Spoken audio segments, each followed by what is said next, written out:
It began on a day the sky turned dark, as strange barriers erupted across the world. But these barriers were not meant to protect. They were gateways for an invasion that followed.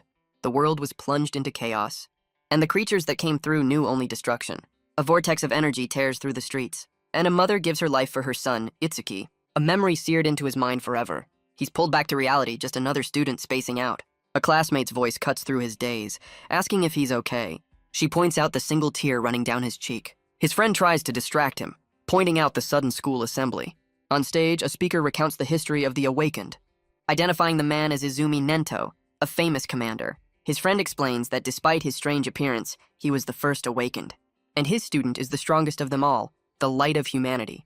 The commander reveals that ordinary people can awaken their powers by touching the very monuments the invaders brought with them. But the assembly is violently interrupted by a flash of golden light. The students erupt in a frenzy of excitement. His friend grabs Itsuki, thrilled they finally have a chance to awaken. He drags our boy towards the monument, eager to join the line. But the girl from before senses a chilling change in Itsuki's demeanor. A dark smile crosses his face, his eyes glowing with a sinister red light. The awakening ceremony begins, with students placing their hands on the stone, but hope quickly fades as even the most promising candidates are turned away. The guards show no emotion, simply calling for the next person in line. The students realize this isn't the power-up giveaway they were hoping for. A new name is called out from the crowd, Oishi Hikaru. The crowd whispers nervously, the school bully awakening is a terrible idea. But as he touches the monument, blue lightning erupts around him.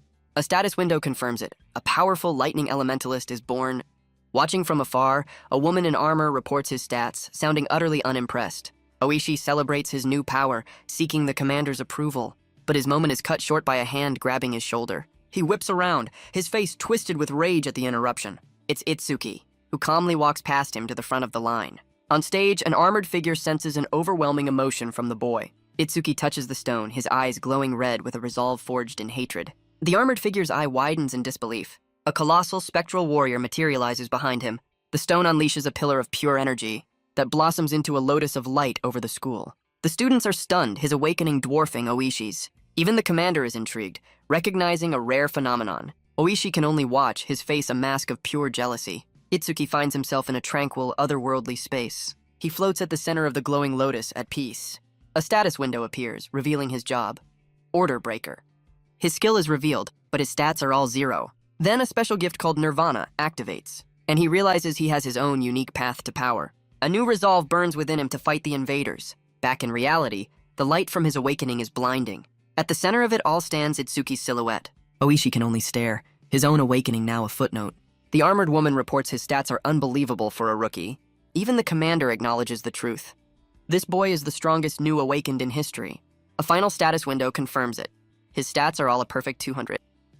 The entire school erupts in cheers for their new hero, all except for Oishi, who seethes with jealousy. He declares that a loser like Itsuki has no right to this power, and prepares to unleash his newly acquired skill, Silver Serpent. But as the attack launches, a system window appears before Itsuki, analyzing the incoming skill. His own unique ability, Over Mimesis, begins its analysis.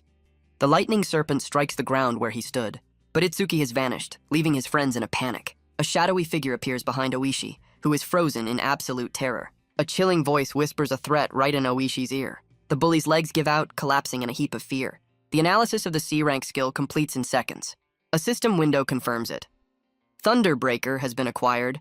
The crowd can only stare in disbelief at the sudden glow. Itsuki realizes he's pulled into this mental space after every analysis. A window details his newly acquired skill, which grants stat boosts, healing, and the ability to absorb lightning.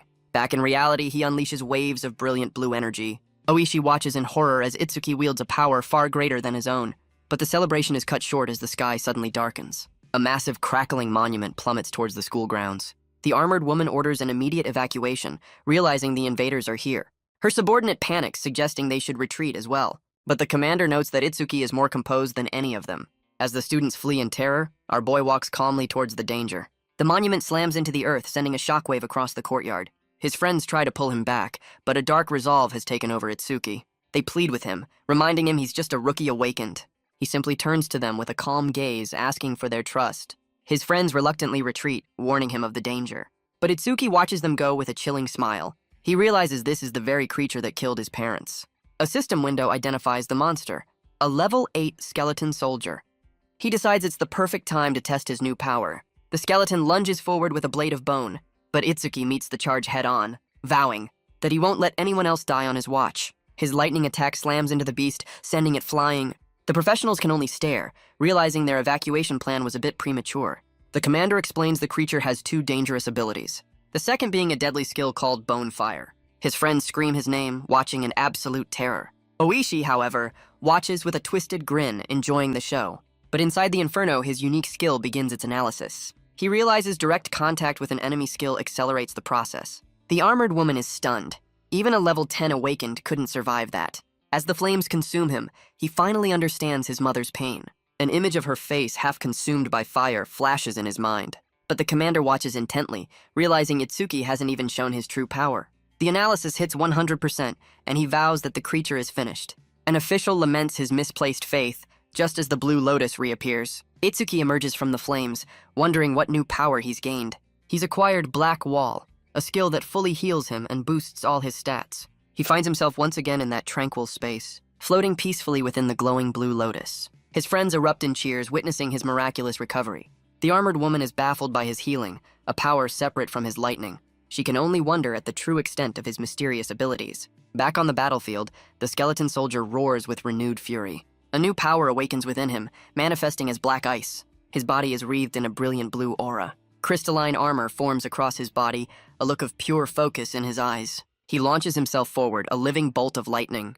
The skeleton soldier is thrown back by the sheer force of his charge. He summons a massive blade of black ice from the ground and brings it down on the creature with devastating power. His friends can barely follow his movements, which seem like teleportation. Even the professionals are stunned, questioning if this is really a rookie. They realize he can create weapons and armor at will, a perfect fusion of offense and defense. The battle ends, and his friend's voice brings him back. He's pulled into a relieved hug, but his first thought is for Saya. He learns she wasn't there, having watched with a terrified expression. He scans the crowd, wondering if he somehow upset her. Meanwhile, the armored woman is still processing his impossible victory, and decides then and there to take the boy with her. His friend tries to reassure him, suggesting Saya went to awaken, but their conversation is cut short by an imposing voice. The commander, Izumi Nento, now stands before him as the crowd whispers. His friend, clearly intimidated, makes a hasty exit. The commander holds up his strange weapon, calling Itsuki special. Itsuki is confused by the strange compliment. The commander senses the deep anger and hatred, and asks to know the reason for his rage. Itsuki begins to explain, his face shadowed by the past. 10 years ago, his parents died protecting him. He was saved by an awakened in the chaos, but was forced to watch his mother sacrifice herself. A traumatic memory seared into his young mind. His parents died because of the invaders. He remembers screaming in defiance at the source of all evil, a monstrous being that towered over his childhood. His eyes burned with a hatred that would define his life. And on that day, he made a solemn vow to destroy every last one of the invaders. The commander notes that even now, tears fall from his eyes. Itsuki explains that only one eye cries, a constant reminder of his hatred. Seeing this resolve, the commander offers to make him his student. He can join the Salvation League, an elite army of awakened. The perks include immense wealth, a tempting offer for anyone. But the commander clarifies that such a life isn't without its price. Itsuki isn't interested in the money or the fame. All he wants is the chance to fight on the front lines. The commander explains the brutal tournament that selects only the top 100. He's hesitant to even mention the all-time high score, a staggering 115,000 points set by Tewajin 11 years ago. Itsuki recognizes the name, the legendary Light of Humanity. The commander warns him that comparing himself to a legend is a path to despair. But Itsuki, suddenly looking like a pro bodybuilder, declares he'll surpass him. A flicker of surprise crosses the commander's face. The commander muses that simply following a legend isn't enough to win. He believes he's finally found the one who will surpass the old sun. They arrive before a massive, dome-like structure. The commander explains the monuments are endless portals for the invaders. This building contains those portals, turning them into training grounds. Itsuki realizes it's a training facility, which the commander calls stages. But this one is notoriously deadly, known as the Rookie's Graveyard. A record shows the legendary Tewajin cleared it in 3 minutes and 14 seconds. The commander challenges Itsuki to clear it in under 3 minutes, and if he succeeds, he will officially become his student. As they walk through the facility, whispers follow them. Itsuki seems oblivious to the commander's fame. A monitor displays the challenge, a level 10 disaster beast. The onlookers assume he's not going in alone, or just there to flirt. He steps up to the reception desk to register for the stage. When asked how many are in his party, he simply replies, "Just me." The receptionist is taken aback by his solo entry. She scolds him, assuming his confidence is just a bad pickup line. The crowd laughs, enjoying the spectacle of another rookie getting shut down. But Itsuki clarifies his intentions are purely professional and, frankly, a little insulting. The receptionist sighs, offering her number if he'll just go home. But Itsuki's patience is wearing thin, his only focus on the challenge ahead. Startled, she finally relents, warning him not to blame her for his death. The crowd mocks his decision, calling his challenge a suicide mission. Some wonder if his special gift is enough to make a difference. But others know that at such a low level, it's a meaningless advantage. He scans the bracelet, and the system grants him access. Inside the chamber, he cracks his knuckles, ready to begin the test. The timer starts, his 3-minute window now officially open. And in a flash of red light, he explodes into action. He finds himself in a vast artificial field, a monument looming ahead. His senses sharpen, anticipating the first wave of enemies. A level 4, Kodama erupts from the ground, its stats appearing before him. Without hesitation, he summons a blade of black ice and cleaves the creature in two with a single brutal swing. He then forms a massive axe, ready to do some serious deforestation. An entire horde now surrounds him, but he shows no fear. Outside, the armored woman questions the commander's choice of stage. He explains that to surpass the legend, one must transcend humanity itself. She recalls seeing Jin's eyes once, cold and solitary, not human at all. She recalls Jin's eyes, saying they were like those of a god. The commander agrees Itsuki has potential, but is still an unpolished gem. He sees Itsuki as Jin's opposite, a demon fueled by pure hatred. Meanwhile, Itsuki realizes his copy skill won't work on these weak monsters. Suddenly, the true boss of the stage emerges from the darkness. He launches forward in a blur of motion, ready for a real fight. But the beast falls just as easily, leaving him unimpressed. He senses something is wrong, just as a system window appears. His overmimesis has detected a B-rank skill, self-regeneration. The analysis begins, and Itsuki turns with a look of surprise. The beast's head reforms from its wooden body, much to Itsuki's annoyance. A status window confirms its powerful self-healing ability. He blocks the creature's attack with his newly formed armor. Realizing he needs overwhelming force, he leaps into the air. He becomes a whirlwind of blades slicing through its defenses. A massive blade of ice crashes down on the beast. The monster is cleaved in two, but it's not over yet.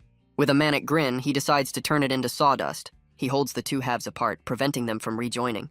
The creature shatters into 1,000 glowing fragments. He stands among the debris, realizing his black wall is draining his magic. But the fragments begin to reassemble into a far more monstrous form. The beast is relentless, and he realizes its regeneration speeds up his analysis. He forms a new plan. Conserve magic and dodge until the copy is complete. But with the 3-minute time limit ticking down, he knows he has to act fast. So he decides to go all in, activating both skills to force the issue. He knows if his magic runs out before the analysis is done, he's finished. A risk he's willing to take, pushing forward with everything he has. His eyes burn with that familiar red hatred as he prepares a final strike. He brings a blade of pure energy down on the creature's head. He grits his teeth, pushed to his absolute limit. Impaled and out of magic, the analysis is stuck at 99%. But he realizes his copy skill doesn't need magic to finish. The analysis completes and a new skill is born. Lotus Burst. A system window details the powerful area of effect attack. It also comes with a full heal and a massive stat boost. The beast can only watch as Itsuki activates his new power. He clasps his hands, channeling the explosive energy. A fiery lotus erupts, consuming the monster completely. The creature is reduced to nothing but dust and embers. Itsuki reflects on his powerful new skill, Lotus Burst. It left a massive crater, a testament to its raw destructive force. He's surprised to find his magic fully restored, and then he spots something new. Outside, the receptionist panics as the timer ticks past 2 minutes. Even the armored woman doubts he can clear the stage in under 3 minutes. But then, a system notification flashes across the main screen. The entire crowd stares in disbelief at the sudden announcement. The armored woman can't believe what she's seeing. The monitor confirms it. A new record of 2 minutes and 14 seconds. Itsuki collapses, having not only passed the test, but shattered the Legend's record. The crowd is in an uproar, unable to process how a level 0 rookie beat the Legend's record by a full minute. Itsuki turns to the commander and asks if he can officially receive his guidance now. With a confident smirk, he addresses him as teacher. The commander accepts, praising his new student's performance. The armored woman is surprised to see her father so pleased. The onlookers now understand. He's the commander's student, but they still doubt his future growth. The receptionist from before approaches with a gift, apologizing for her earlier rudeness. Itsuki accepts, admitting that her concern was actually a kind gesture. His simple thanks leaves her completely flustered. The commander informs Itsuki that he's now ready to challenge advanced stages. He explains that a monster's level isn't the only thing that determines its strength. The most important factor is its species, with some being mindless brutes. But others possess intelligence equal to or greater than humans, making them far more deadly. The armored woman adds that while they are similar, only humans possess jobs. She reveals that his next destination is North District 4, home to these advanced stages. Itsuki's eyes glow with a cold blue light as he asks a chilling question. Can they feel pain? The armored woman is stunned by the terrifying aura suddenly radiating from him. Elsewhere, other awakened gossip about the commander's dangerous assignment. One mentions the name Kinoshita Reiji, but is quickly silenced by his terrified friend. We're introduced to the governor's son, Kinoshita Reiji, a man who clearly has his priorities straight. His bodyguard asks when he'll be leaving for the stages, but Reiji is in no hurry. He scoffs that waiting in line is for commoners. Back with Itsuki, the receptionist opens her gift for him. Inside is a small glowing stone which he immediately recognizes. The commander asks if he's seen a karma stone before. Itsuki explains that a similar item dropped in the stage, though the one he found was much larger and green. The armored woman is stunned, identifying it as a rare find for a rookie. She begins to explain that karma stones are essentially experience points. She explains that karma stones are basically crystallized experience points. A way to level up, but she notes they shouldn't form naturally. She theorizes its existence is tied to Itsuki's unique gift. The commander points out that Itsuki didn't level up after his battles. Itsuki is confused, asking what she means by gift. The commander explains that the karma wasn't absorbed by its victor. The karma from the school attack was dispersed among all the awakened there. But inside a sealed stage, it had nowhere to go and became a stone. She then asks the obvious question. How do his stats increase? The commander cuts her off, reminding her that a gift is a private matter. The commander tells Itsuki he'll be away for a while, but leaves him with a few simple rules to follow. Itsuki accepts the terms with a confident grin. Meanwhile, at the North District 4 training grounds, a group of awakened are furious that the stage is reserved for a rich kid, but their complaints are cut short by a menacing presence. A massive bodyguard sends one of the men flying. He moves with brutal, overwhelming force, and a single punch is all it takes. The man's friend can only stare, realizing his B-rank skill was useless. The bodyguard's eyes glow red as he boasts that the attack was nothing. The attacker is horrified, realizing his powerful skill had no effect. The bodyguard grabs him by the head, ready to end the confrontation. He's slammed into the ground with enough force to knock him out cold. Onlookers identify him as Oga Takeru, a level 12 gold elementalist. He holds up his victim, warning anyone else who dares to challenge him. He makes an example of them both, leaving them defeated on the floor. Another group of goons mockingly tells Takeru not to go too far. Takeru scoffs, tossing the man aside like a piece of trash. Just then, Itsuki and the armored woman arrive on the scene. The crowd whispers, certain the level 0 rookie is about to die. Takeru warns him to turn back, saying no one enters without permission. Itsuki calmly states that he'll have to go through him then. He stops the armored woman, his eyes glowing as he recalls his teacher's words. He tells her to handle the injured while he handles this. Takeru is stunned by his audacity, seeing his level 0 status. He scoffs at his own hesitation, confident his level 12 stats are unbeatable. His eyes narrow, ready to crush this insolent rookie. But in the reflection of his eye, he sees Itsuki already rushing forward to attack. Itsuki's fist connects with a blur of motion. The crowd can't believe his speed, questioning how a level 0 could move so fast. But his punch lands on a face that has turned to solid metal. Takeru's metallization skill has completely nullified the attack. The bodyguard grabs his fist, acknowledging his speed, but scoffs at his lack of power, sending him flying with a single kick. Itsuki realizes he'll need to use Thunderbreaker to keep up. A system window appears, confirming his overmimesis has begun analyzing the C-rank skill. The fact that his copy skill activated means this guy is a genuine threat. He decides if he can't break the metal, he'll just aim for the flesh. Itsuki plants his foot, ready to change tactics. Takeru scoffs, calling him a weakling with no power or speed. But that was the plan. Let him drop his guard, then activate Thunderbreaker. A lightning-fast fist slams into his gut before he can even react. He unleashes a barrage of strikes, the analysis climbing with every hit. The onlookers are stunned, questioning how a level 0 can be this fast. Takeru panics, realizing he has no time to activate his defense. He desperately tries to call for help, but his goons just watch in shock. Pushed to the brink, he decides to use his final trump card. His body begins to transform, his muscles swelling with raw power. Takeru reveals he's metallized his entire body, and with his gift, his defense is now over 500. He promises a swift end as a thank you gift. You know, standard villain hospitality.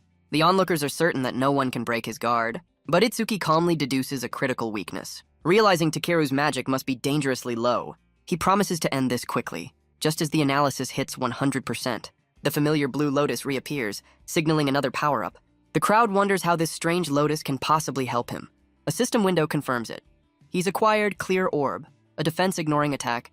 He realizes the skill's only weakness is its incredibly slow speed.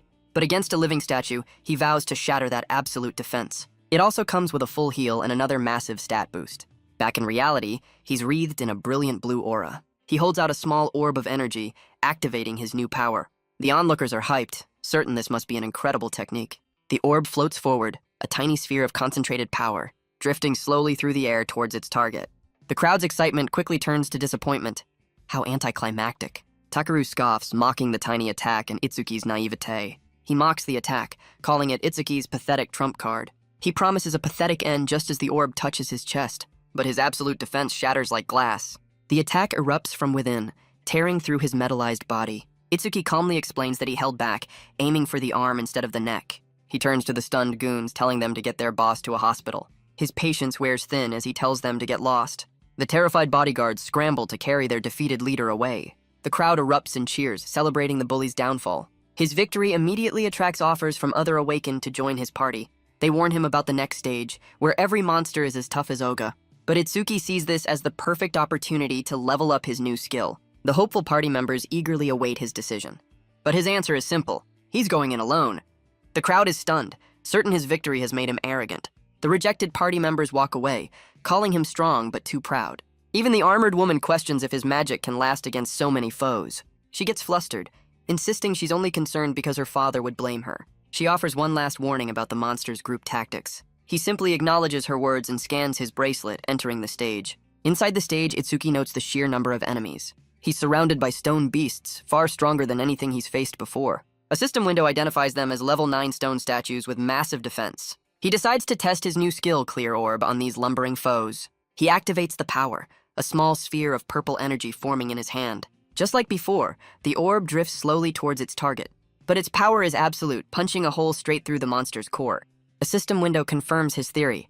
The orb's speed doubles with each kill. He turns to face the rest of the horde, a new confidence in his eyes. He realizes these slow, powerful creatures are the perfect prey for his new ability. The system confirms 2 more kills, doubling the orb's speed again. He stands over the wreckage, calculating his dwindling magic. With 3 enemies left, he realizes he needs a 2-for-1 special. He summons another orb, determined to thread the needle. The orb blasts through the first statue with ease, as Itsuki dodges the second monster's attack. A look of fierce concentration crosses his face. The orb curves, striking the second target and clearing the field. He collapses, completely out of magic. So much for a victory lap. But he's satisfied, noting the orb is now fast enough to hit moving targets. A system window confirms the orb ignores defense and gets faster with every kill. But just as he's catching his breath, a massive shadow falls over him. The ground erupts as a colossal foot slams down right where he was. The stage's true boss appears, a level 15 stone golem with absurdly high defense. With no magic left for his orb, he activates Thunderbreaker to boost his speed. He stares up at the behemoth, wondering if a single well-placed shot could end this. He decides to aim for the head, hoping to find a weak point. He spots an opening and launches himself into the air, summoning one last clear orb. But he realizes the orb is too small.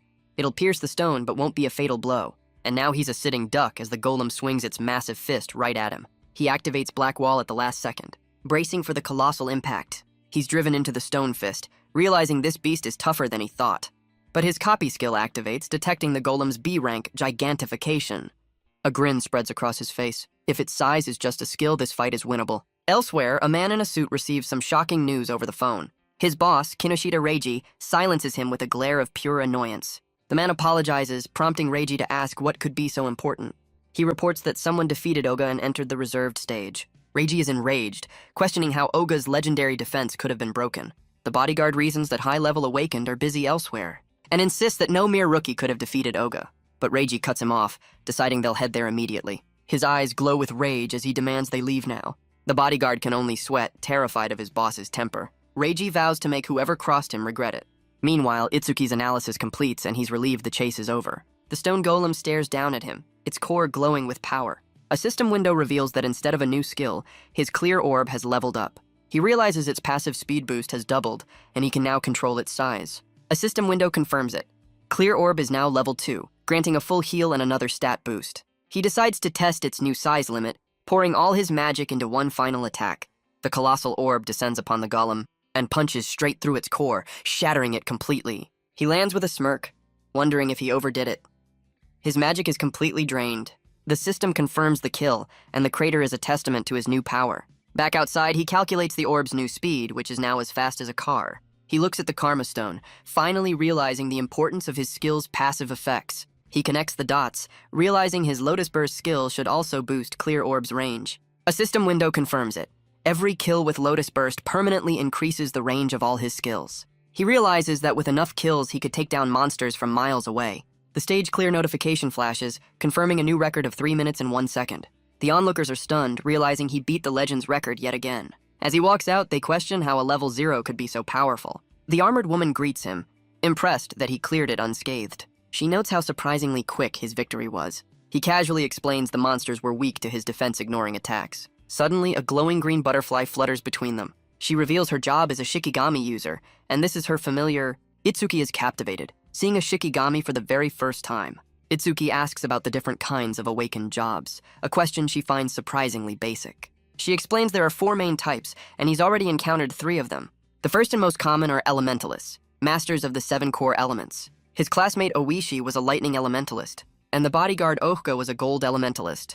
The second type is the Shikigami user, who can summon powerful familiars. She introduces herself as Izumi Choha, revealing her own Shikigami as a B-rank beast. She pauses, asking if he's following along so far. Itsuki bluntly points out that her Shikigami is a higher level than she is. Choha is comically offended, realizing this kid has absolutely no filter. She confirms his theory, explaining that Shikigami level up independently. Itsuki's eyes narrow with a chilling realization.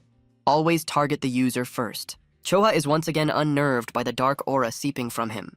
But Itsuki is already moving on, impatiently asking about the other jobs. She continues, explaining the third type is the most mysterious and least understood. It's a job he knows all too well. His own, the Order Breaker. She explains that each one has a completely unique ability, like his Blue Lotus. Other Order Breakers can change their size, create clones, or even stretch their bodies. While normal jobs have skills ranked C to S, Order Breakers possess a unique Z rank. This is why their abilities are kept secret, and why her father stopped her questions. She notes that even among Order Breakers, he's an anomaly. He silently hopes she doesn't reveal too much about his powers. He quickly changes the subject, asking about the final job type. But she teases him, saying he'll have to see one for himself. He relents, and she asks what he plans to do next. He wants to run the stage again, but she reveals they have cooldowns. He realizes if he can't level Clear Orb, he'll focus on Lotus Burst. So he asks for a stage with a massive number of monsters. A sly grin crosses her face. She knows just the place. The Locust Wasteland. A stage so packed with enemies that most awakened turn back in fear. Choha questions his plan, unaware of his powerful area of effect skill. He simply reassures her, his confidence unshaken by the warning. The crowd whispers in fear, certain this will provoke Kinoshita Reiji. And right on cue, Reiji's team arrives to find their target gone. He's enraged to learn the rookie cleared the stage in under 30 minutes. His face twists with fury, feeling like he's been made a fool. He orders his men to track Itsuki down using any means necessary, and vows to capture him alive to teach him a lesson in pain. Meanwhile, in a dark alley, an assassin regrets taking his latest job. He realizes he barely escaped with his life using a special technique. He believes he's finally reached safety after a narrow escape, but his relief is shattered by the lunge of a monstrous wolf. The beast pins him down with terrifying force, its red eyes glowing. A calm voice tells the creature, named Death, to ease up for a moment. The terrified man can only ask how he was found. A figure in a trench coat explains that his hound has a very sharp sense of smell. He introduces his familiar, Hound Charles, who can sense the smell of death, a very specific and not at all creepy talent. The assassin breaks down, pleading for his life. But Charles explains that letting him go would anger Mr. Kinoshita. With a cold look, he gives the order for his hound to begin its meal. The hound lunges forward, its fangs bared for the final strike. A status window confirms the Shikigami has leveled up from its meal. Charles reports to his boss that the job is done, but he's shocked to learn that Oga was seriously injured. He turns to his hound, announcing they have a new target to hunt. Meanwhile, Itsuki and Choha arrive at the Locust Wasteland. Our boy looks at the endless fields, skeptical of the stage's name. Choha explains that the environment is a clue to the monsters within. He notes the lack of a reception desk, and she sighs, explaining this place is slated for demolition. She clarifies that unlike other stages, there's no escape from this one. Choha explains that the monsters here are unusually aggressive and numerous. She warns that a single moment of weakness will get you swarmed, and devoured down to the very bone. But Itsuki just smiles, calling it the perfect training ground.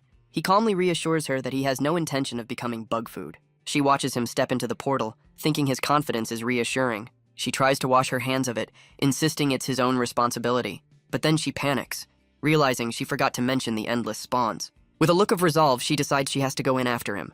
But her path is blocked by a man in a trench coat and his monstrous hound. Charles greets her with a sinister smile, explaining he's looking for someone. Meanwhile, inside the stage, Itsuki surveys the desolate landscape. He claps his hands together, confidently announcing his arrival to the local pests. He notes that while the monsters are individually weak, they're perfect for leveling up his Lotus Burst. System windows confirm his assessment, identifying the creatures as low-level evil locusts. But what they lack in strength, they make up for in numbers, filling the sky in a massive swarm. This, however, is exactly what he wanted, as he summons his fiery Lotus Burst. He knows that the more they cluster together, the more effective his attack will be. As the swarm descends upon him, he unleashes his power at the perfect moment. A system window confirms it. Lotus Burst activates, consuming the entire horde. System windows confirm kill after kill, each one boosting his skill range. He stands in the aftermath, the battlefield littered with defeated foes. A status window confirms his Lotus Burst has leveled up, its range now over 10 meters. He calculates his remaining magic, realizing he can unleash this power many more times. His only regret is the cooldown timers on these stages, slowing his progress. But something is wrong. The stage clear notification hasn't appeared. Instead, his overmimesis detects a new C-rank skill, Mother's Will. He turns with a start, realizing there's still a survivor. The ground trembles as a new wave of locusts emerges from the earth. He's caught off guard, his armor barely forming in time to block a surprise attack. He knows he can expand his skill range, but the boss is nowhere to be found, so he decides to flush it out by wiping out all the small fry.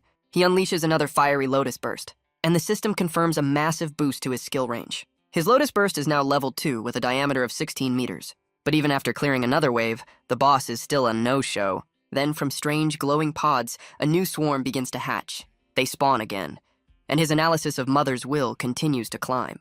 He checks his magic, calculating he has enough for 9 more attacks. He vows to destroy them no matter how many times they reappear. He clenches his armored fist, ready to wipe them all out. Another Lotus Burst incinerates the swarm, the system confirming each kill. He unleashes a relentless barrage of fiery explosions. A status window confirms his skill range has increased by a staggering 90%. But after 9 waves, he only has enough magic for one final attack. He looks up in frustration as the swarm continues to pour from the sky. With the boss still hidden, he considers a tactical retreat, but quickly dismisses the thought, calling it a coward's move. His eyes burn red as he summons his final ounce of power and unleashes one last, desperate Lotus Burst. He's on his last legs, completely out of magic, but the swarm is endless, their numbers never dwindling. He realizes something is off. All the monsters are newly hatched. He finally understands the boss's true ability: infinite reproduction. A system window confirms it's a queen locust, spawning endless minions. He's out of magic, but the analysis is almost complete. The analysis completes, granting him a new skill: magic detection. It not only detects enemies from over a kilometer away, but it also restores his magic with every ping. Talk about a game changer. He decides to end this quickly, remembering Choha is waiting outside.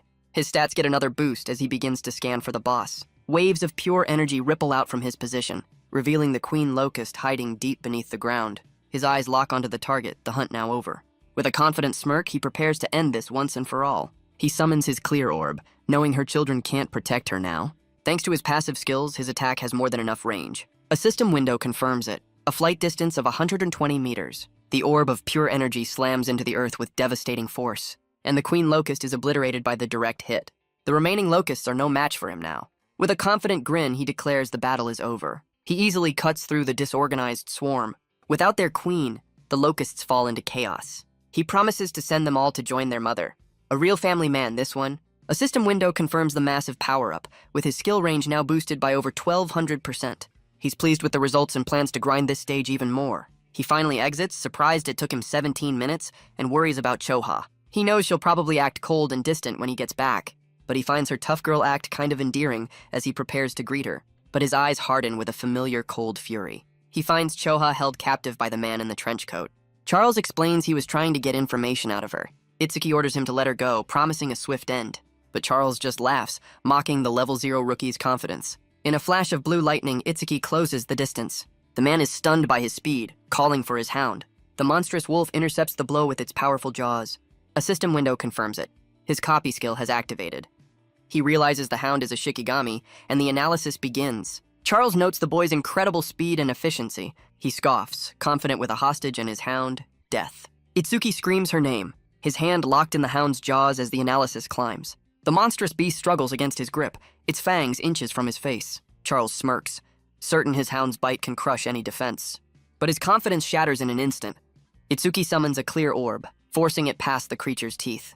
The orb detonates from within, a blast of pure energy. The Shikigami collapses, leaving its master completely defenseless. You hate to see it.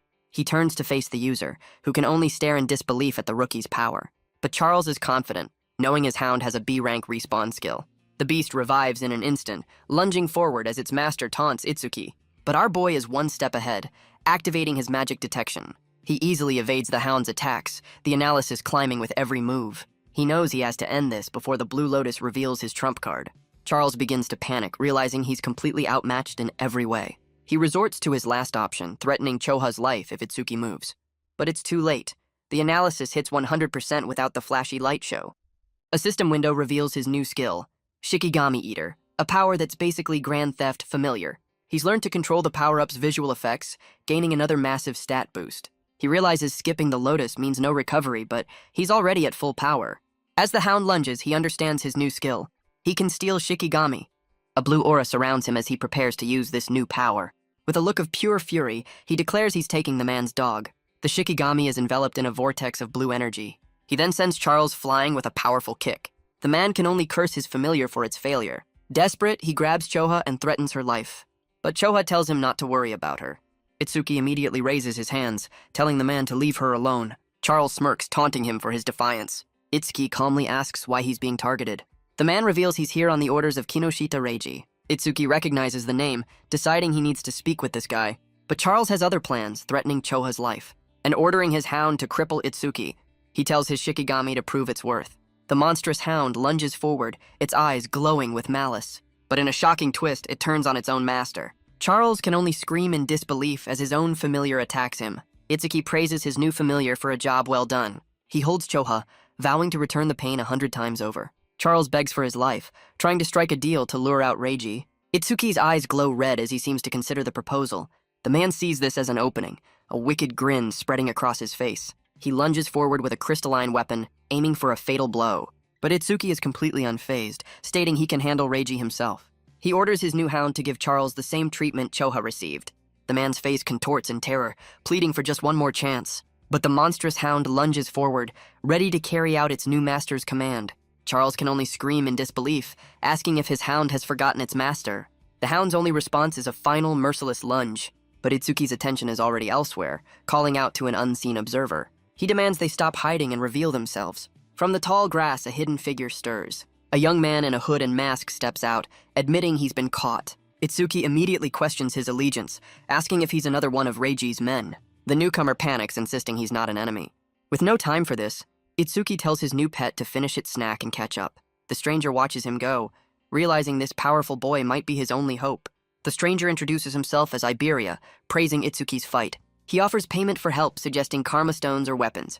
But Itsuki just walks away, leaving Iberia to question his father's advice. He recalls a lesson. Compensation must be tailored to the need. For the vengeful, a blade. For the wounded, medicine. A look of understanding dawns on Iberia's face. He points out that with an injured companion, time is running out. He then reveals he has healing items, holding up a glowing scroll. His offer to save Choha finally gets Itsuki's attention. Itsuki turns back, a flicker of hope in his eyes as he asks if it's true. Iberia explains he can't heal her completely, but he can save her life. He begins wrapping Choha in a special bandage, a rare karma tool. Itsuki's confusion tells Iberia everything he needs to know. Our boy is a rookie, so he gives him a quick lesson. Modern weapons are useless against monsters, but special crafters can forge karma tools which come in 4 ranks. Normal tools are basic, but rare ones can boost the user's stats. Epic tools come with powerful special effects like self-healing. And unique tools, the ultimate goal for any crafter, grant legendary power. He explains that crafters are rare and highly respected by all awakened. Itsuki asks if his father is a crafter, and Iberia proudly clarifies he's one of the best. He boasts that his father crafted 3 of the world's unique tools, earning him the title of the Crafter King of the Northern Continent.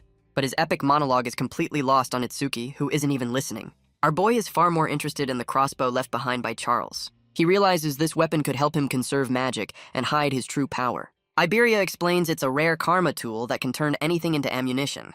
The crossbow then vanishes, linking to Itsuki and storing itself away. Itsuki thanks him for the help and declares his next target is Kinoshita Reiji. Iberia is stunned by his audacity, but Itsuki has no time for warnings. But Iberia clarifies that if Reiji is the target, then they share the same goal. Iberia clarifies his offer. He wants to team up for the upcoming tournament preliminaries. He explains that the venue is in North District 4, Reiji's home turf. As the administrator's son, Reiji is under immense pressure to make the top 10. That's why he's monopolizing the stages, but Itsuki wonders why he's being asked to help. Iberia insists it's because Itsuki is strong, but our boy questions his urgency. A shadow crosses Iberia's face as he begins to explain his motivation. He recalls watching his father craft magnificent karma tools as a child. His dream was to one day wield those weapons against the invaders. But when he finally awakened, his father deemed him unworthy. He was given one condition: pass the preliminaries and he'll earn his father's gift. And that's why he has to win this year's preliminaries, no matter what. Itsuki is skeptical, pointing out he has better options than a level 0. But Iberia explains his father's one condition: prove himself without help.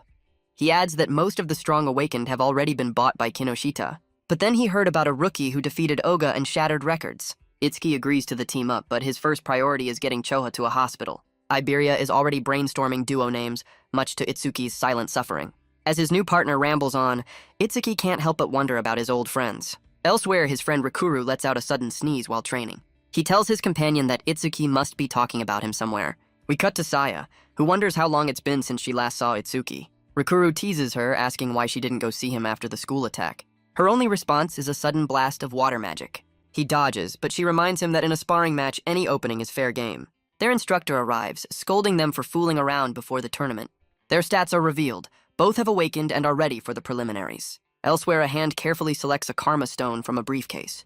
Kinoshita Reiji wonders why his hound-using subordinate is so late. He crushes the stone in a fit of rage, absorbing its power. He dismisses his missing man, his focus now entirely on the upcoming tournament. His subordinate reports that he's successfully recruited 87 powerful awakened. Reiji commends his work, holding another karma stone in his hand. He absorbs its energy, feeling his power surge as he levels up. A status window confirms he's now a level 12 elementalist, more than enough to crush his rivals. Elsewhere, Itsuki arrives at a medical facility, a blue aura swirling at his feet. He apologizes to his teacher, blaming himself for what happened to Choha. The commander offers to dispose of the man who attacked her, but Itsuki looks up with cold resolve, asking to handle it himself. The commander agrees, telling him to report back when it's done. Iberia watches from the side, finally realizing Itsuki's teacher is the legendary Izumi Nento. Itsuki finishes explaining his new partnership to the commander and Choha. Choha reassures them she's fully recovered thanks to her Shikigami and Iberia's help.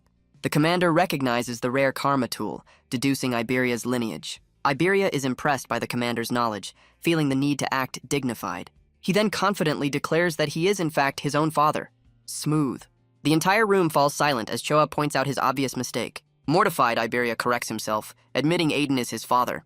The commander thanks him for saving his daughter and offers to visit Aiden with him. He then dismisses the two boys, reminding them of their tournament preparations. Iberia promises victory, while Itsuki simply looks on with his usual stoicism. Choha notes her father has taken a special interest in Itsuki. The commander explains that Itsuki's trauma gives him self-destructive tendencies, but those impulses fade when he has someone to protect. That's why he tasked Choha with being by his side, to become the person he would want to protect. He then reveals the school attack was a planned act of treason. He warns that humanity's future looks bleak, but he believes Itsuki will be the one to light the way. A new light of hope for the world. The scene shifts to the tournament venue in North District 4. The crowd is massive, with thousands of new faces joining the tournament. All because Commander Izumi is rumored to be watching, much to Reiji's annoyance. His men are marked with red ribbons, a detail not lost on the other contestants. The host of the preliminaries steps forward to explain the rules of the game. The first stage is a massive arena, with Itsuki and his old friends starting on opposite sides. It's a simple race to the center, where only the top 50 will advance. The participants realize just how brutal this first elimination round will be. As the host declares it an all-out battle, Iberia points out their main rival. The rules for the second stage will only be revealed to the survivors. And Reiji gives his team a simple order: make sure no one gets past him. Iberia lays out his plan to ambush Reiji's forces once they're inside. But his brilliant strategy is cut short by a look of pure panic. He's been overheard by Reiji's men, who are now very curious about the kid without a red ribbon. But before any pleasantries can be exchanged, the host's voice booms, and the first stage begins. Watching from above, Commander Izumi notes the impressive turnout, but knows that numbers mean nothing without quality. A man beside him, Hiten Akira, recalls that his year had far stronger participants. A flashback reveals he and the legendary Teiwajin were the only two rookies that year. Akira laments the lack of a new legend, but the commander reminds him that geniuses are rare. An imposing armored figure then asks the commander about the rumors of his new student. The commander confirms it's all true, piquing the interest of the mysterious official. The official notes that this new student is only the second person Izumi has ever taken on. Akira scans the list of participants, trying to deduce who it could be. He dismisses Itsuki's friend Rikuru, a level 10 with an ordinary gift. He also rules out Saya, a support-oriented elementalist. His eyes land on Hanyu Kana, a wood elementalist with an unusually high level of 16. But the commander tells him he's wrong, much to Akira's surprise. He then reveals there's a level 0 among the participants, which Akira dismisses as a yearly joke. Down below, Reiji's men mock Itsuki, asking if the level 0 kid got lost. But Itsuki simply raises his arm, revealing the crossbow he acquired from Charles. One of the goons recognizes the weapon, demanding to know who this rookie really is. Itsuki's eyes glow as he asks if they've been looking for him. The goon refuses to believe a level 0 could have defeated Oga.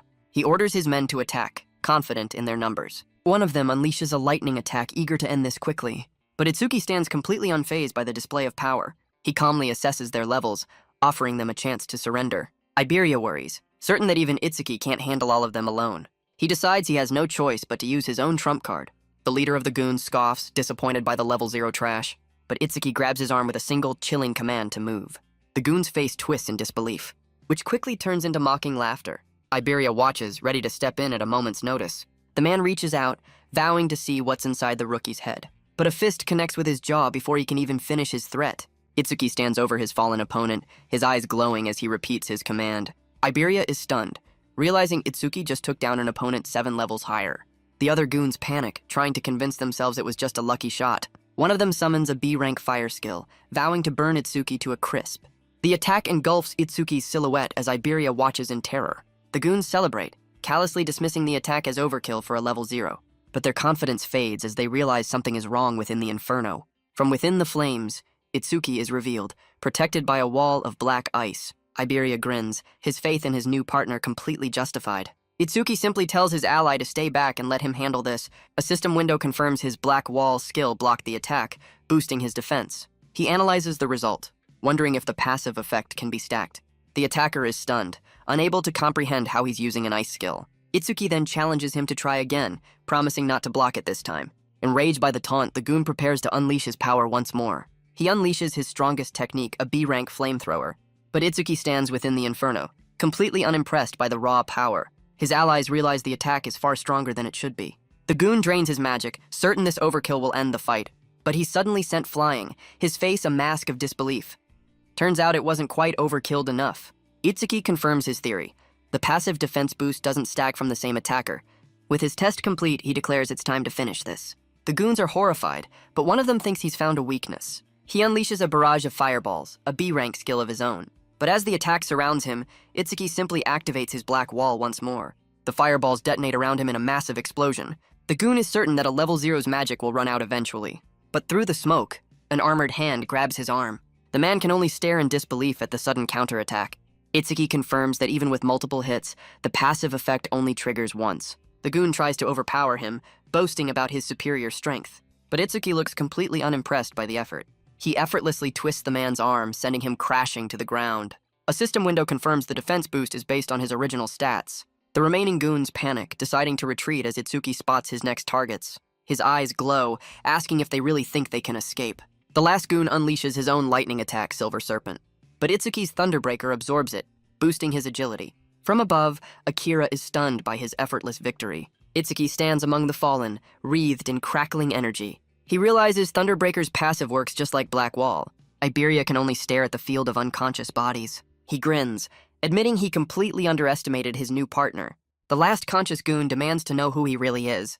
Iberia chimes in with a creepy smile, asking, "Who are we?" Iberia proudly declares them the Double I, the future strongest duo. But Itsuki has no time for branding, dragging his partner away mid-speech. The defeated goon can only stare, calling their team name utterly lame. Elsewhere, a man with glasses notes the commotion, assuming the level 0 is getting destroyed. But he recognizes the crossbow, realizing it belonged to his subordinate Charles. He muses that few in the northern continent could have taken Charles down. Another contestant speeds by, boasting that his specialty is speed. But his sprint is cut short by a sudden blast of purple energy. He crashes to the ground, wondering who could have hit him at full speed. A foot slams down on his back, wreathed in that same purple glow. The man in red warns that this is the price for getting in his way. He orders his followers to conserve their energy for the next stage. From the sidelines, other contestants identify him as Kinoshita Reiji. He's content to let his underlings clear a path for him, a strategy that will let them reach the finish line with ease. He arrives at the central area, finding the journey almost too simple. But his moment of triumph is interrupted by a voice calling his name. His eye widens, a flicker of rage at the disrespect. His followers quickly deny it, pointing towards the source of the voice. And through the crowd, Itsuki and Iberia make their approach. Reiji's men recognize Itsuki as the rookie who's been causing a stir. His subordinate can't believe his forces were taken down by a level 0 and a level 7. His disbelief turns to rage as he vows to deal with the level 0 trash himself. Iberia admits to himself that he's been completely carried by Itsuki's overwhelming power. Reiji simply turns away, leaving his underlings to handle the cleanup. With a final menacing glare, he orders his men to take them out. The goons surround them, mocking the level 0 kid for his audacity. Iberia panics, realizing they're facing nearly 100 opponents. But Itsuki is calm, pushing his partner down and telling him to stay low. A wave of blue energy erupts from his position, pushing back the entire crowd. Reiji's subordinate stands his ground, crackling with energy. But the wave of force sends them all flying backwards. Iberia can only stare in shock at the display of power. Itsuki addresses the entire crowd of goons, vowing that until this is settled, no one is going anywhere. Meanwhile, other contestants have already reached the center, complaining about Reiji's tactics. They're stunned that despite their speed, others were even faster. The third and second place finishers are revealed, already waiting. But the first to arrive was Hanyu Kana, a powerful level 16. Elsewhere, Saya worries about Itsuki, just as her friend spots something flying their way. Saya watches from the finish line as Iberia is announced in 6th place. He lands in a heap, sent flying by Itsuki's blast. Rikuru can only call out his friend's name in shock. The name catches Saya's attention, and she turns to the source. She recognizes the silhouette standing defiantly against the crowd. It's Itsuki, who vows that this fight isn't over yet. From above, Akira wonders why the rookie is so obsessed with Reiji. A woman with glasses looks on, a hint of concern in her eyes. The commander tells Akira to intervene if the boy gets in over his head. But Akira admits that even he couldn't match that speed at Itsuki's age. Reiji's subordinate seethes, telling Itsuki to prepare himself. He declares this isn't a battle, but a complete subjugation. In other words, a 100-on-1 ambush, classic villain move. But for Itsuki, passing the preliminaries is now secondary. His only focus is avenging what they did to Choha. The subordinate screams the order for everyone to attack. The entire force descends upon him in a storm of elements. One of them lunges forward, unleashing a C-rank fire punch. But Itsuki catches the flaming fist with a single hand. He twists the man's arm with effortless strength. The goons try to rally, certain their numbers will overwhelm a level 0. A system window confirms his black wall blocked the attack, boosting his defense. But Itsuki decides to end this farce, activating his Lotus Burst. A fiery lotus erupts from his hand, unleashing a massive explosion that sends everyone flying. From the finish line, his friends can only stare in disbelief. Other contestants are stunned by the sheer scale of the attack. Even the first-place finisher, Hanyu Kana, looks on with concern. The host is baffled, questioning how a level 0 could wield such power. The woman with glasses realizes this explains his confidence in the Locust Wasteland. Reiji's subordinate wonders just how many tricks Itsuki is hiding. He stands alone in the aftermath, the only one left standing. His eyes glow with a cold light as he tells the man he's the last one left. The subordinate panics, unable to believe 100 men were defeated in an instant. Itsuki reminds him that he was the one who started this and he's here to return the pain. The man erupts in a storm of purple energy, boasting about his family's wealth. He declares they're on completely different levels and unleashes his B-rank skill. But as the attack launches, Itsuki's overmimesis begins its analysis. He dodges the blast with ease, appearing right behind his opponent. The man is stunned by his speed, realizing he has no chance of winning. He desperately calls for backup, screaming for someone named 40. From the sidelines, a bald man with a glowing red eye rushes forward. The subordinate boasts that this new arrival is a level 35 awakened. But up in the observation room, Akira gets the go-ahead to intervene. Itsuki's magic detection picks up the high-speed approach. Realizing that more than one person is on the move, a massive wall of earth erupts, blocking the path of the reinforcements. Itsuki watches calmly, his plan already in motion. Akira slams the bald man into the ground, ending the rescue attempt. Back on the field, Itsuki tells the subordinate his help isn't coming. The man desperately tries to name-drop his powerful family, but Itsuki is completely unmoved, leaving him defeated on the ground. He declares that the score for Choha has now been settled. Up in the observation room, the woman with glasses looks on, completely flustered. Akira wonders why the rookie is staring at them, totally missing the obvious. Itsuki pauses his skill analysis at 99%, saving the power-up for the next stage. Just then, a familiar voice cuts through the rain, calling his name. He turns, a look of surprise on his face as he recognizes who it is. It's Saya, watching him from the finish line. She simply tells him it's time to head inside for the next round. She looks at him with tears in her eyes, telling him he'll catch a cold. The system confirms his 7th place arrival as they finally reunite. His old friends pull him into a tearful hug, relieved that he's safe. But the reunion is interrupted by a tense stare-down between Rikuru and Iberia. Iberia proudly introduces himself as Itsuki's new partner. Rikuru playfully calls Itsuki a traitor, while Saya notes his new social life. The two rivals immediately begin arguing about the logistics of their partnership. As they bicker over team names, Itsuki can only watch in silent agony. Iberia proudly reveals their duo name, Double I. Rikuru immediately collapses in laughter, calling the name utterly lame. The host's voice echoes across the arena, announcing the first stage is over. The next challenge is revealed, a solo survival trial against disaster beasts. The news of fighting alone sends a wave of panic through the survivors. But for some, like the third-place finisher, it's a welcome challenge. A screen displays the top 7 finishers, a mix of familiar faces and new rivals. The survivors are led into a massive dome-like structure. They approach a series of gates, the entrance to the next trial. Rikuru asks Itsuki if he's still level 0, a question that's been on his mind. He presses for answers, but Itsuki explains his power is a closely guarded secret. The second-place finisher steps in, reminding them that order breaker skills are classified. The tournament officials stand ready, asking if the contestants are prepared. Iberia looks on in shock, recognizing the figures on stage. The crowd identifies them as legends. Fujiwara Soryu, Hiton Akira, and Commander Izumi.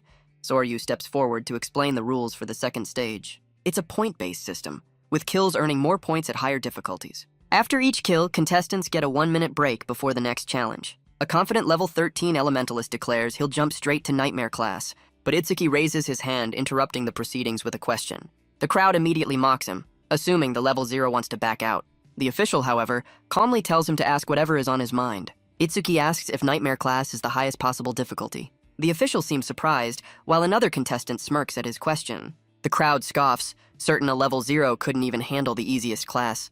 But the official explains that, theoretically, there is no upper limit. The others realize that even beating hard class would be a major achievement. The points earned here will carry over to the main tournament, meaning today's performance is critical for their future. Itsuki recalls the legend's record of 115,000 points. With the rules explained, the host orders everyone to enter the trial grounds. The second stage begins, and Itsuki finds himself in a familiar arena. From the darkness, a dozen pairs of red eyes stare back. The system identifies them as Level 1 Mad Dogs of Calamity. He activates Black Wall, deciding to end this warm-up quickly. Up in the observation room, Akira questions the commander's focus. But Akira admits that this particular rookie is far more interesting. He can't understand why the commander is so surprised by the boy's performance. Down below, the entire pack is wiped out in a single second.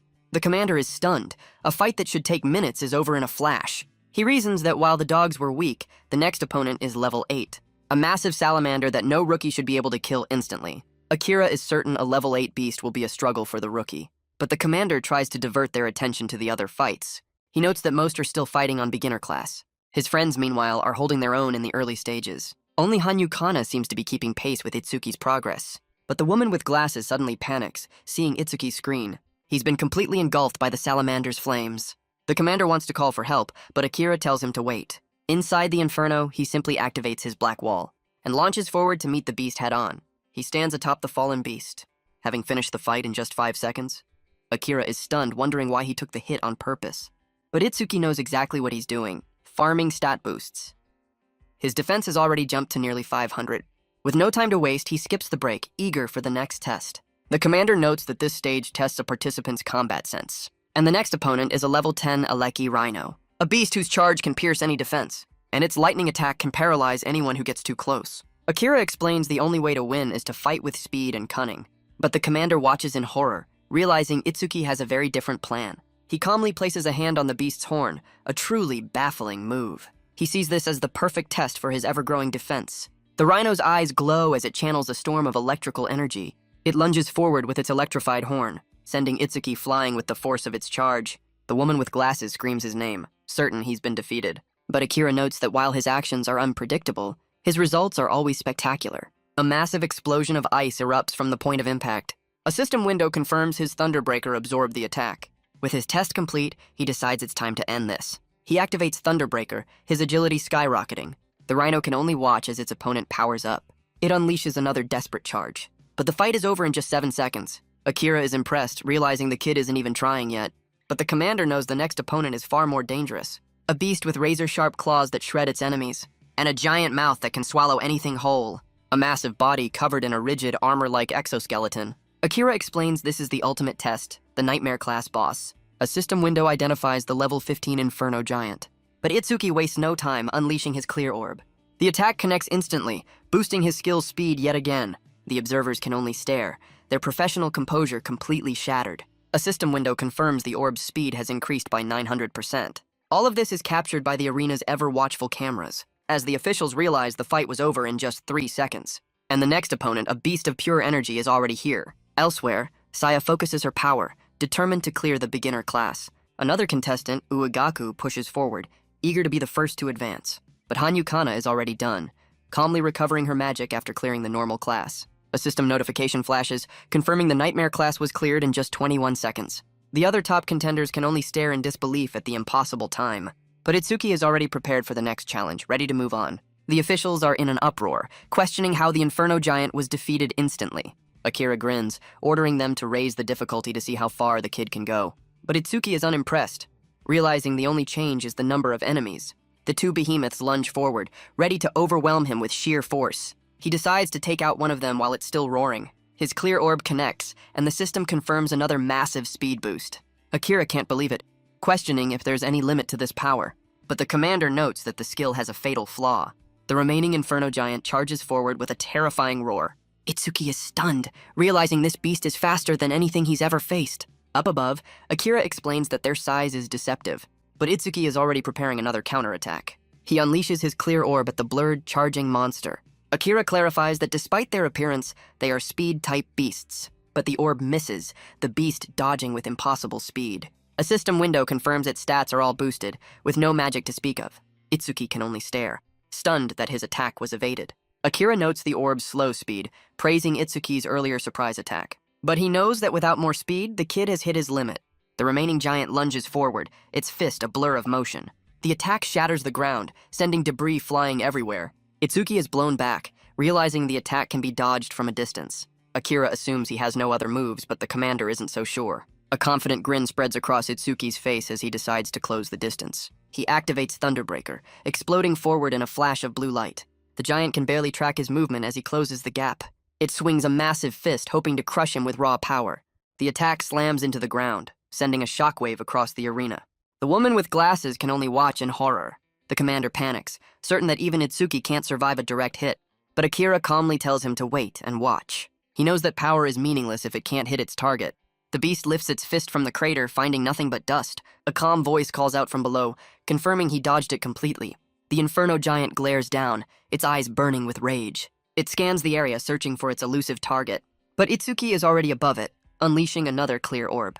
His eyes are locked on, a look of pure focus on his face. The attack connects, piercing straight through its armored hide. A system window confirms the kill and another massive speed boost.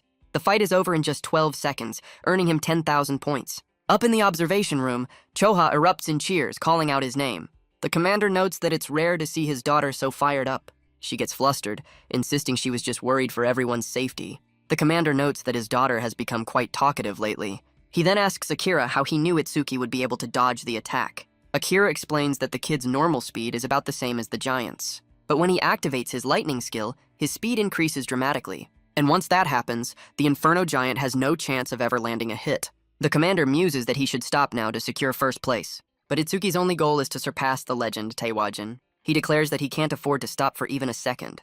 The next wave begins, 3 level 15 Inferno Giants.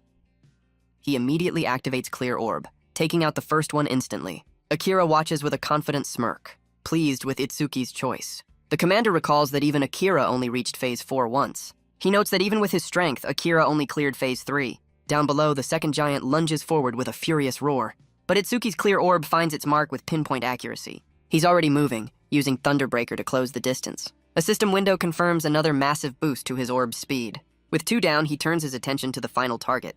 The last Inferno Giant lunges forward, its massive jaws open wide. Its eyes burn with a furious red light, ready to end this. The last giant stands its ground, a hulking mass of armor. But Itsuki decides to switch tactics, unleashing his Lotus Burst. The fiery explosion consumes the beast completely. A system window confirms the kill and another range boost. The fight is over in just 13 seconds, earning him 15,000 points. Up above, the commander recognizes the attack as the same one that wiped out the crowd in the first stage. But the massive attack has left him completely out of magic. He knows, however, that his magic detection will soon fix that. And right on cue, the next wave appears, restoring his power. The commander notes that if Itsuki passes this, he'll surpass Akira's record. Down below, Itsuki knows that with every kill, his Clear Orb's speed increases, and its accuracy improves right along with it. He realizes that with a few more boosts, he won't need to get so close to land a hit. But with his magic running low, he can't afford to waste a single shot. The beast roars, its body bound by massive chains. Itsuki's eyes narrow, noticing the strange iron restraints. The monster swings its massive arm, a blur of pure force. But Itsuki has already launched his attack, aiming for the head. The orb connects, and the beast is instantly defeated. But he's trapped, unable to move within his own armor. The beast's grip tightens, crushing him with overwhelming force. The impact sends a shockwave through his entire body. He's slammed into the ground with devastating power. He lies defeated in the crater, his body broken. The commander panics, ordering Akira to intervene immediately. But Akira can only watch, realizing the boy has hit his limit. He sees a reflection of his own past defeat in Itsuki's struggle. He turns to leave, deciding he has to step in and help. But the official stops him, insisting that Itsuki hasn't given up yet. The officials panic, certain that Itsuki is about to die. But the armored figure insists he still has a trump card. The commander is confused, but the man points to the boy's eyes. Those are not the eyes of someone who has given up. Down below, Itsuki activates his overmimesis, resuming an old analysis. He recalls the B-rank skill he copied during the first stage, and how he intentionally paused the analysis at 99%. Now it completes, leveling up his Thunderbreaker skill. The familiar blue lotus appears, but the commander questions its use now. Akira notes Choha's sudden smile, wondering what she knows. A system window details his new power. Thunderbreaker level 2. His hand clenches, crackling with newfound energy. He rises to his feet, his body completely restored. The system confirms it, a full heal and another massive stat boost. The blue lotus blooms beneath him, a symbol of his impossible recovery. He declares that the warm-up is officially over. A status window confirms his stats have skyrocketed once again. The commander can only stare, wondering how many cheat codes this kid has. He unleashes his clear orb, which now moves like a blur, taking out both giants. He clears the stage in just over 3 seconds, vowing that he's just getting started. A system window confirms another kill, boosting his clear orb's speed. He clears Phase 5 in under a minute, racking up an insane amount of points. The orb now moves so fast, the beast can't even react. Phase 6 falls just as quickly, his point total soaring ever higher. Up in the observation room, the officials are completely speechless. They can only wonder who the real monster is in this arena. Down below, Itsuki sits among the wreckage, pushed to his absolute limit. He gasps for air, wondering why the next wave hasn't appeared. The commander realizes the impossible has just happened. The system has run out of monsters to throw at him. The official's voice echoes through the arena, announcing that it's over. Itsuki has defeated every single inferno giant they had prepared. He's literally cleared out their entire stock of high-level monsters. Itsuki questions this, reminding them they said there was no upper limit. He wonders about his final score, confident he must be close to the legend's record. A system window confirms his clear orb speed has increased by a staggering 3,800%. His attack is now officially faster than your average sports car, so no speeding tickets for him. But just as he's processing his victory, a new presence appears. His eyes narrow, ready for another fight, only to realize he'd completely forgotten about his own familiar. He realizes that since he can't level up, all the experience he earns crystallizes into karma stones. Akira finally understands. His teammates would get all the experience. He shudders at the thought of a monster with this kind of power. With his test complete, Itsuki decides it's time to leave. The massive gate to the arena slides open. The commander announces his student's return. A system window confirms his final score, 106,600 points. The official, Soryu, immediately tries to recruit him, offering connections and resources, certain his teacher can't compare. But Akira steps in, telling Soryu to back off before he annoys the kid. He explains that he only stepped in to deal with Kinoshida's rule-breaking lackeys. Besides, he adds with a grin, Itsuki is Izumi's disciple, so he had to help. The news sends Soryu into a state of shock, barely able to process the revelation. Akira simply confirms it with a confident smile. As Soryu mutters in disbelief, Itsuki greets his teacher. The woman with glasses praises his performance, offering to have Choha heal him. But Itsuki insists he's just worn out, and a little rest is all he needs. The commander notes that his other disciple, Tewajin, also cleared out the entire stage. He clarifies that back then, the maximum was only Phase 4, and it seems they'll need to expand it again. Commander Izumi tells the officials to observe, as the second stage has just begun for other participants. Rikuru finishes his hard class challenge, exhausted and unable to continue to nightmare class. Seiya struggles with her hard class opponent, running low on magic and finding the next difficulty impossible. The commander notes Rikuru and Saya capped out at hard class, surprised they didn't go further. Akira asks why they haven't exited, and the commander explains participants can't leave unless injured, unlike Itsuki. The commander observes that another participant has now reached the nightmare class. Ugaku, wielding a rare karma tool, slams a massive hammer down, confident he can take on an inferno giant. Akagami Shion, a Shikigami user, orders her familiar, Mii-chan, to transform into its complete form. The small familiar begins to swell, its eyes glowing red with immense power. It transforms into a monstrous, hulking beast ready to fight.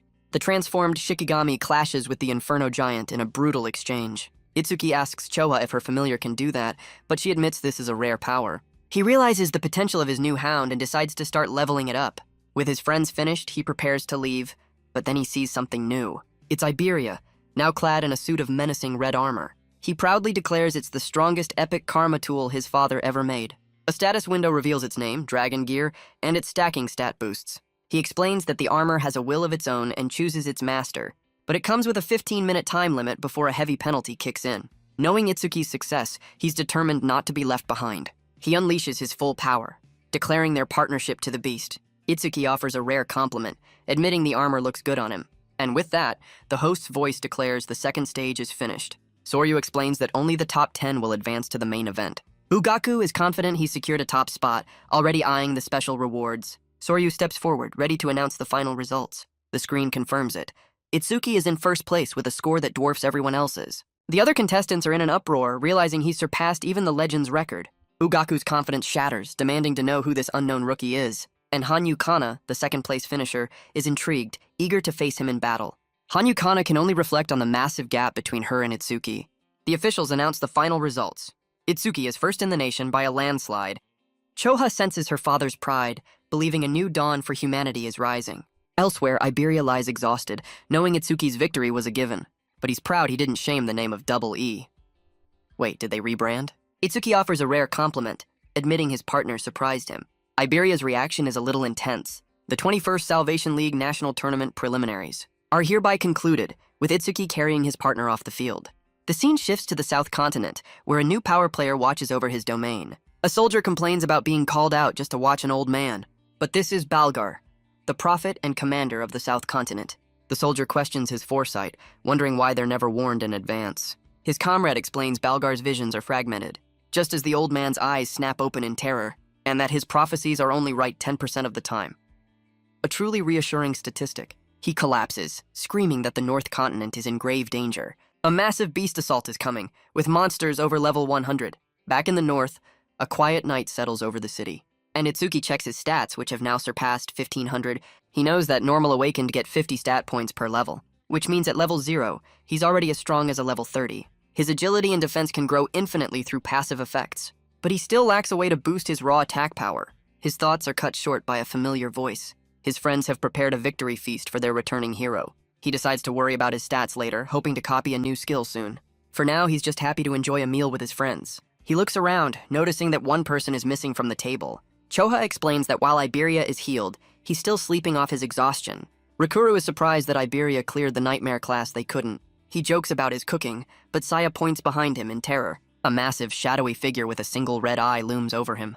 The creature's only demand is for food, a truly terrifying beast.